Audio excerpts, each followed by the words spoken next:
நபித்தோழர்கள் சொன்னார்கள், எங்களுடைய காலத்தில் நயவஞ்சகர்கள் தான் ஃபஜ்ருடைய தொழுகையை விடுவார்கள் என்று. யாருங்க விடுவா? யாரு விடுவா? சொல்லுங்க, அப்பதான் பதியும் மனசுல. யாரு விடுவா? அஷ்ஹது அல்லா இலாஹ இல்லல்லாஹ் என்று நாவால் மொழிந்து உள்ளத்தால் மறைக்கக்கூடியவன் தான் ஃபஜ்ரை விடுவான் எங்களுடைய காலத்தில், இஷாவை விடுவான் எங்களுடைய காலத்தில். எங்களுடைய காலத்தில் தொழுகையை விடுவதை நாங்கள் இறை நிராகரிப்பாக கருதினோம். அத்துணை நபித்தோழர்களுடைய சாட்சி. இன்று தொழுகையில் நம்முடைய நிலைமை என்ன? சமூகத்துடைய நிலைமை என்ன?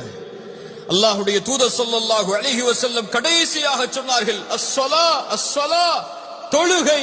தொழுகையுடைய விஷயத்தில் உங்களை பாதுகாத்துக் கொள்ளுங்கள்.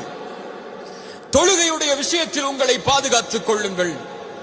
உங்களோடு இருக்கக்கூடிய ரப்புடைய தொடர்பை, ஒரு சமூகம் ரப்போடு தொடர்பு கொள்வதற்கு இருக்கக்கூடிய மிகப்பெரிய அம்சம் தொழுகை.